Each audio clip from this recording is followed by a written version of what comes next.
All right, Seamus, we got the Pats draft Yep. recap. Yep. I like what they did here. Obviously, division rival of the Buffalo Bills. So I'm never a fan of any division rival getting better, but their off season, I think that they just have had a hell of an off season from getting Mike Vrabel to the uh, the free agency class to the draft class. They've gotten a lot better this year. Yeah, Will Campbell, bro. I feel like we shied away from it for a little while in mock drafts, and uh, it came Yeah, right back to it. might, This is might a have been too obvious. I put Jalen Walker to the that was kind of just a flyer on me, but and maybe it was the obvious pick that we should have just seen the whole time. hey, it was in my mock, so I came back around. But the thing is, dude, is this dude is a real pass pro guy for Drake May. I don't think he's going to be giving up very many sacks, and if he does, he won't for very long. Yeah, I say we get he straight better into not. the He better not because he said he'd die yeah, for. literally. Hey, so he'd be dead in that shit if Yeah. he's giving up a ton of sacks. But yeah, Dylan, get us to the PFF grades. But I do want to know your opinion on just the whole arm length situation and conversation around Will Campbell because there hasn't been a tackle with as short of arms as his that have ever made a Pro Bowl or something like that throughout the history of the NFL. What are your opinions on that? Because this dude's a 3-year starter in the SEC going against elite talent, and I mean, there's a reason he went 4. He was really really good in college. Well, I don't give a shit about the arm lengths if the grades are right. You know what I'm saying? So we got the grades pulled up here, Yeah, and I think the arm length thing was mentioned as a pass protection thing, which seems to be his biggest strength if we're looking at the grades. He only gave up 2 sacks last year, a good amount of hurries, a couple hits, a fair amount of pressures, but 2 sacks, Seamus. Several really good games, and by that I mean 93 against Ole Miss and pass pro, 85 against the run against South Alabama. I mean that's South Alabama, but that was his highest run grade was them. UCLA he passed pro'd pretty well. Um, he's got a couple rough games, Seamus, but I think only giving up 2 sacks um, is really worth mentioning. yeah. And one thing that I really liked when you look at the highlights or just tape or anything of this dude is I really like the way he moves his feet. Like he's clearly an athletic dude on the O line, and I think that'll help him keep developing in the run game because I saw plenty of plays where he was just beating the guy to their spot, the defensive lineman, and just won the rep in the run game. So I think that that'll help him out a lot. And it is worth mentioning also that people have been saying that even if he didn't work at tackle, he would still probably be a really good guard. So um, obviously you're drafting him at 4 to be a tackle, but worst case scenario, he'd be a solid guard by multiple people's accounts. Yeah, I'm not even worried about him playing guard. I think it'll work at tackle. I think his mentality, like he seems like a guy that will do what it takes to walk the walk. But um, dude, he's just got that mentality that he can't be denied. And I think that is something that, like you said earlier, willing to die for Drake May. I mean, come on. But you said his good feet. He's got to have good feet to make up for short arms. You know what I'm Yeah, saying? 100. So, and I think he knows that. So, um, which I don't think people are sitting there thinking about. Oh, my arms are short. I need, but he knows the importance of having good feet. But Yeah, Seamus, something I peeked at earlier was his grades over his 3 years at LSU. It seemed like he had a better sophomore year, um, all the way around, which is interesting because there seemed to be quite a fall off. But the point is, in my opinion, that he's capable. by seeing that sophomore year, right? So I like the Yeah, pick. yeah, I do too. Especially if you think he's the best tackle, which they did in the draft. Um, they thought he was worth taking at 4. I'd be interested to know if they were looking at trading down or not. But based on how everything went, you had Mimbu going 7th and then Kelvin Banks going 9th. So I think that might have been a little bit of a product of Will Campbell going 4th. So it just created the domino effect. But um, they clearly liked him enough to take him at 4. So I think that he'll be worth it because they really want to protect Drake May. That's the franchise, the future of the franchise, and all that good stuff. So I'm never going to be against protecting your young quarterback. Yeah, and we'll get into their later picks, but they also address other spots as far as protection is concerned. But they also have a guy that can protect if you need him to from the running back position. Travion Henderson, I think he's one of the more well-rounded running backs in the draft. I know Ohio State probably used Judkins more as a blocking back in the backfield, but Travion Henderson could be a good block in the back or block in the back, block in the backfield or check and release kind of back. I think he has a lot of receiving upside too, and I'd like to see him take over the backfield. But Seamus's grades are here on the screen too. I mean, he's had a couple bad pass blocking grades here, but he's also had some pretty good ones. Um, 82 and a half against Oregon, 80 against Penn State. So he's got the ability to block. Yeah, and going back to what you said about him hopefully taking over the backfield, I think he will. I just think he's too talented and good of a player. I'm a big fan of Travion, and so I really do think he will eventually take it over. And he is just like a great all around back, like you've been kind of talking about. I think this was a really good pick from the Pats, and it makes sense for Vrabel going running back and lineman. His first 2 picks, kind of building up the run game and the trenches, obviously, which we know that dude, loves the trenches and defense and running the football. So it's really on par and makes sense these first couple picks right here. Yeah, I know they keep going offense, and with their next pick, they went Kyle Williams. Um, this was everybody's sleeper of the draft as far as receiver goes. The grades aren't super crazy, but you've seen the tape on this dude, man. Like he can move.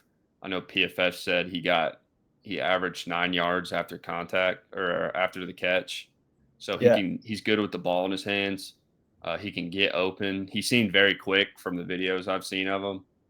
Um, what do you think about this? I know they need help at receiver, but Yeah, I like the pick. Yeah, you're right. This is a dude that we started to seen be talked about a lot whenever the month before the draft and all that good stuff. Their first 4 picks were offense, like you were kind of mentioning, and we saw a couple teams that we talked about went defense. First 4 or 5 picks, but I think that is 100% what the Pats should have done because. I mean, look what they did in the offseason and what they already had. Their defense was always solid, and they had pieces on their defensive side. But I mean, you go out and get Milton Williams, Robert Spillane, shout out, freaking biggest neck ever. yeah, Um, you got some pieces that you add to an already good defense, and then you have Drake May, who, I mean, I was impressed with how he played just because of how bad his offense was around him. Nothing he had offensively was impressive. They gave him just not good weapons. I guess a solid tight end,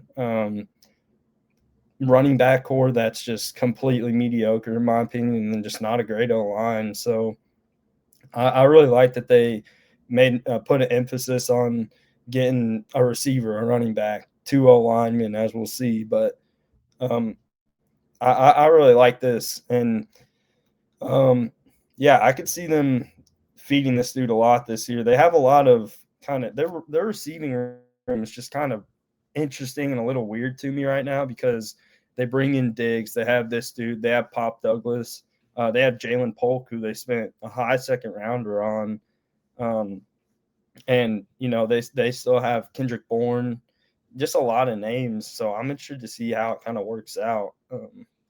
But I could see this dude maybe coming in and being a guy that stands out a little bit.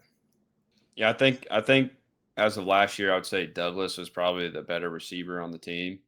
So you definitely want to keep him in the mix. But I think between Diggs, Kyle Williams, I think you put Polk in the slot. He hasn't had a lot of uh, he's had a lot of drops, so I hope he gets that figured out. But if he doesn't, you've mentioned a lot of names that can step right in. I Yeah, think I Kendrick think Bourne's always been solid too. Like he's definitely gonna yeah, get run. 100%. I think that they're all about the same level. Honestly, we just need. It's kind of like the Broncos and Bills. We're waiting for somebody to step up and take the wide receiver one role. I know everyone's kind of true to a spot on the field as far as slot, Z or X, but I'd love to see what happens. But someone we know is going to step right in is Jared Wilson at center. He only played 1 year, 90.5 PFF pass blocking grade. So this guy's going to step right in for Andrews at center. And dude, I love this. This is a steal at 95 in the third round for the Pats. Yeah, one thing that I see right here that really shows out to me is that it says he showcased high level movement skills and he's in the 97th percentile of PFF's athleticism score.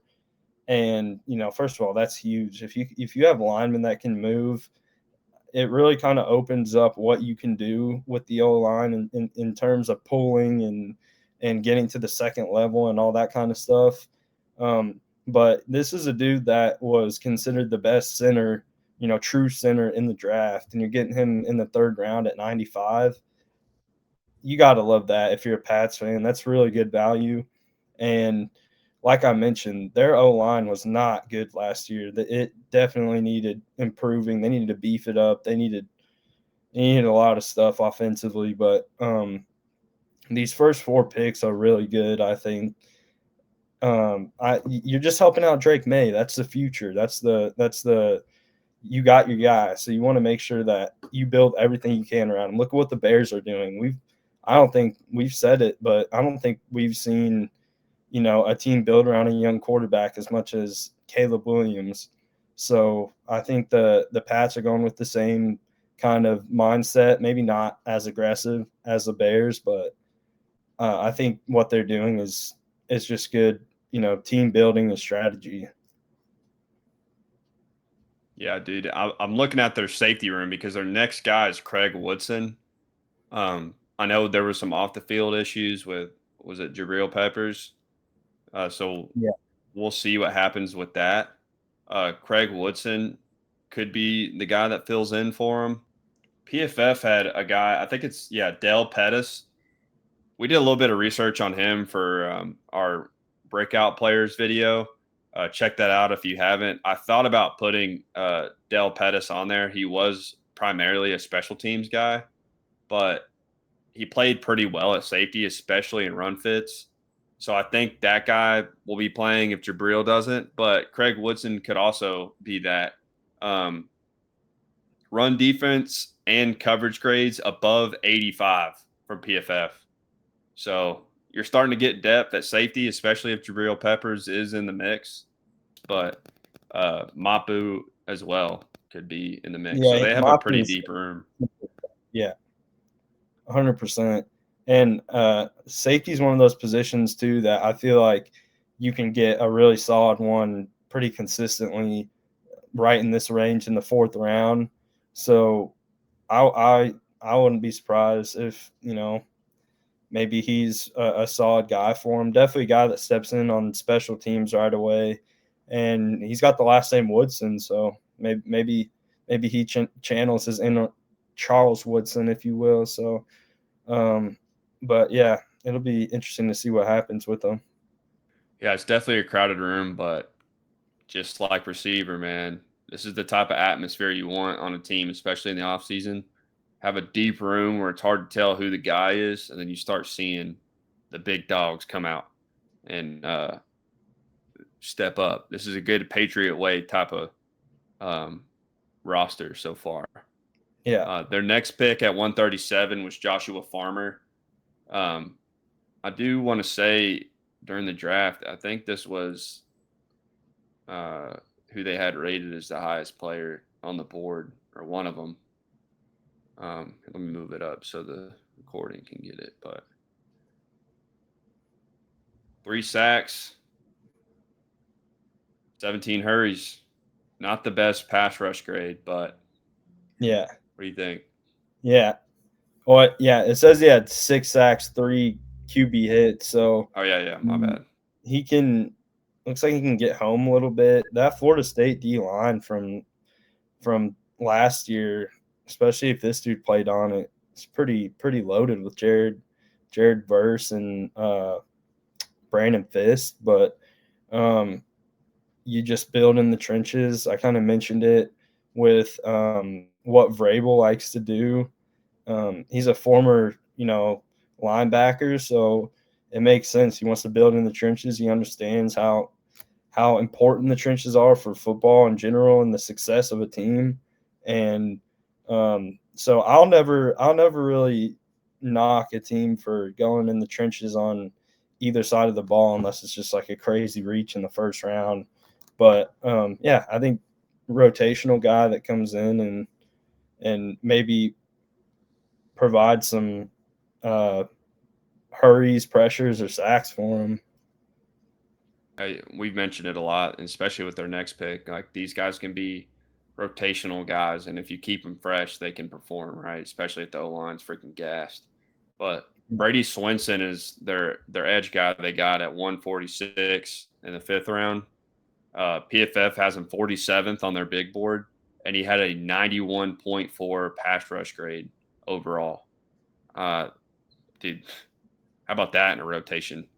The Yeah, Pats draft up to this point has been pretty freaking good, man. yeah, it might be the best one we've seen. I don't know about that, but I mean, just obviously we don't know how these guys are going to develop, but just how initial thoughts and whatnot.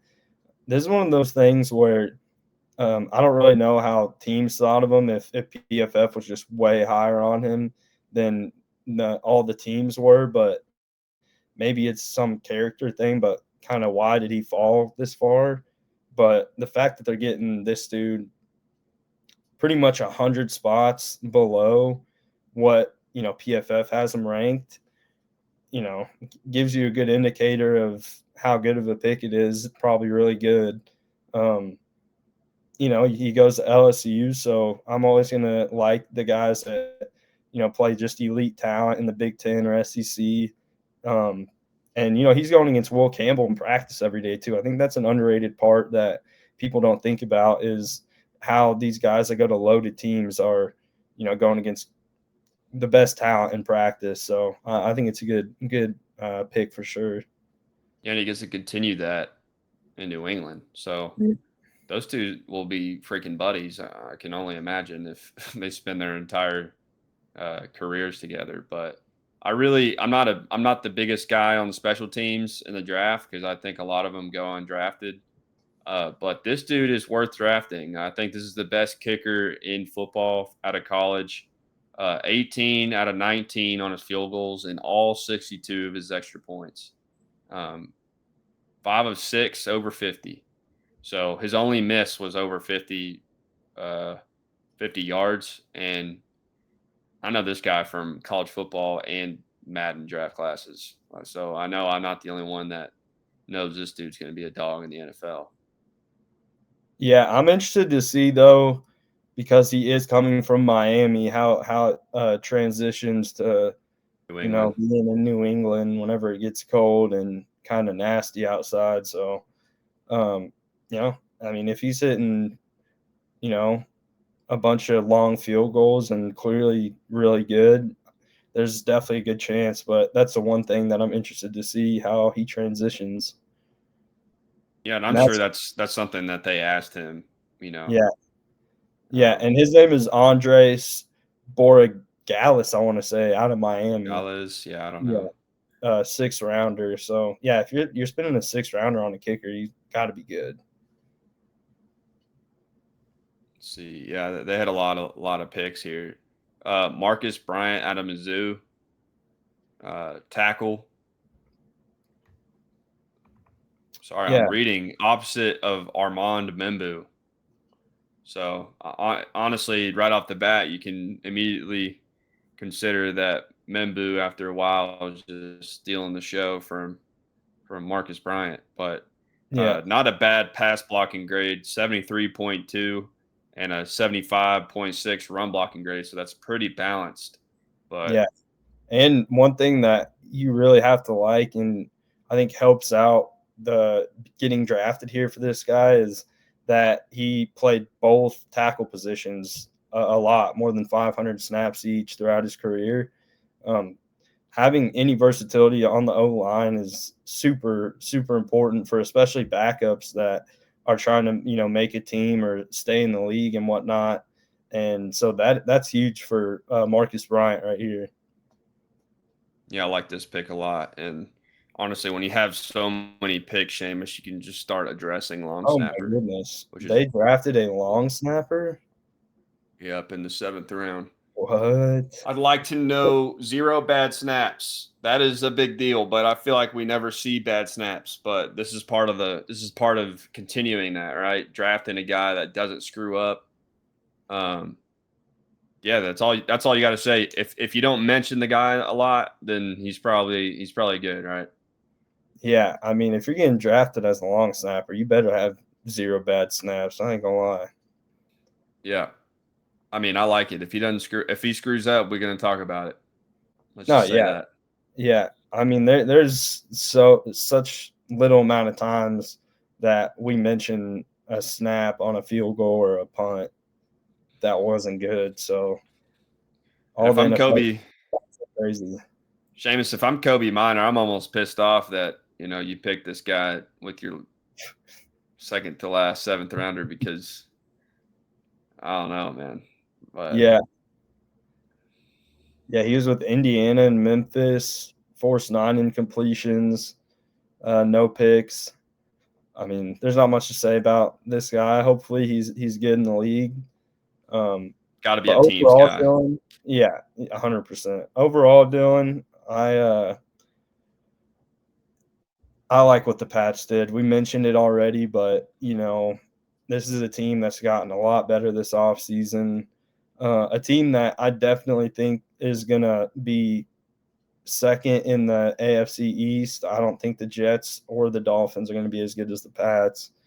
And a team that I really think has a good chance of jumping up and being one of the multiple teams that jumps into the playoffs this year that wasn't last year. Yeah, dude, I think the AFC is back the Oh way it yeah. used to be, bro. We got the Broncos coming back. We got the Pats. You know, the Raiders are the worst team in the division, which I think they'll still be good. Yeah. Um, but I like this draft a lot, Seamus. I know we're excited to see what they do. Obviously, not against the Bills for you, but um, We're so gonna yeah, own this yeah, team. yeah, yeah, yeah, yeah. Y'all probably be good, but God knows he knows the truth. yeah. Um, thanks for watching. Check out our other videos. Subscribe if you want to. Um, Yep. We're banging them out. we're banging them out. Go Pats. Pats Nation. Let's ride.